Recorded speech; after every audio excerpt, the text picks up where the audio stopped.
Aujourd'hui, on se penche sur les dynamiques actuelles en Algérie, en s'appuyant sur les analyses de la chaîne Éco-Algérien. On va essayer de décrypter un peu cette volonté d'affirmation du pays sur le plan économique, diplomatique. Oui, c'est ça. Il y a pas même de choses qui bougent. Exactement. Des tensions avec Paris aux grands projets internes, on essaie de voir clair. Alors, un bon point de départ, je pense, c'est ce refroidissement avec la France. Ah oui, Depuis les remarques d'Emmanuel Macron en 2021, eh bien, Alger a stoppé ses importations de blé français. hmm, Et c'était un marché historique, hein. Parfois 40% des exports français, ça représentait. On parle de plus de 3 millions de tonnes par an. c'est énorme. Ben oui.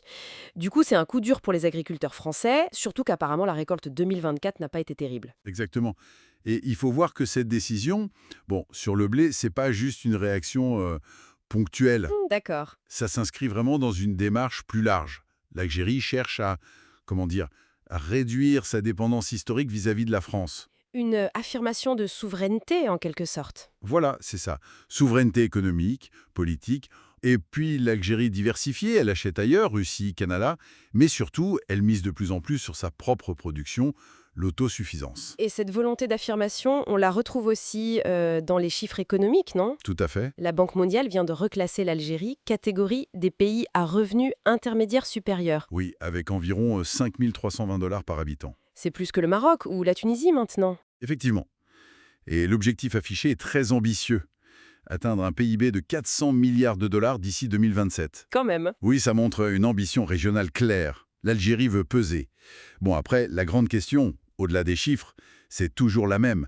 Comment cette richesse, elle va être répartie? Bien sûr. Est-ce que ça profite à tout le monde? Voilà, c'est l'enjeu social derrière l'économique. Et en parlant de projets concrets, il y a cette ferme laitière géante à Adrar, dans le sud. Ça, c'est emblématique. Ah oui, le projet avec Baladna. C'est ça, partenariat algéro-qatari, avec de la technologie allemande, de GEA, je crois. Oui, même le bétail et l'irrigation qui viennent des États-Unis. C'est un projet global. L'objectif, 100 000 tonnes de lait en poudre par an. L'autosuffisance et 5 000 emplois à la clé. Hmm. L'investissement est juste colossal.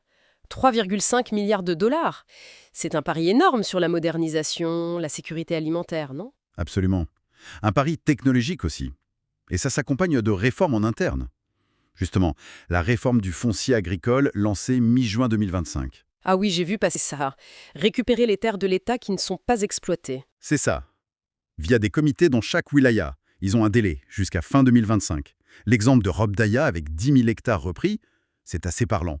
D'accord. Mais la question maintenant, c'est à qui on attribue ces terres récupérées? Plutôt aux jeunes de la région ou à des investisseurs qui ont, disons, plus de moyens?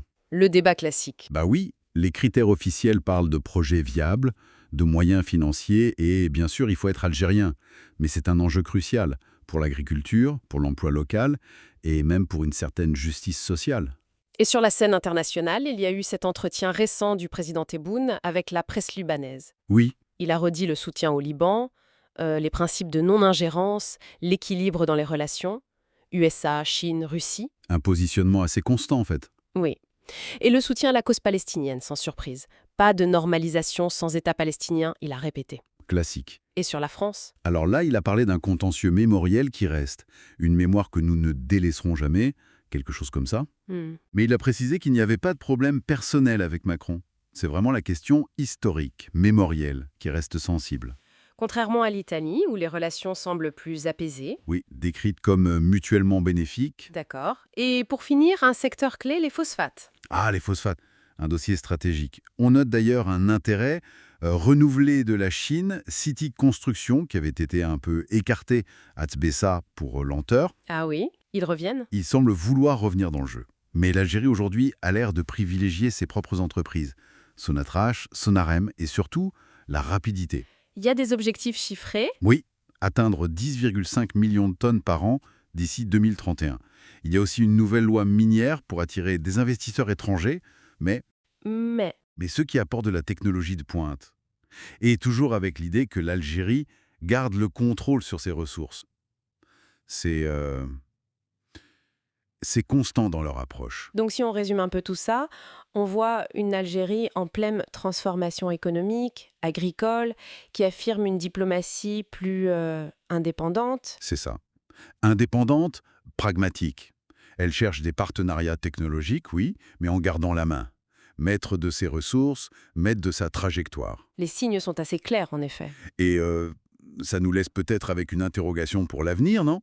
Comment l'Algérie va réussir à jongler, en fait, entre cette accélération du développement, ces grands projets, et puis les attentes sociales, le partage équitable des bénéfices. Oui, la question de la redistribution dont on parlait. Exactement.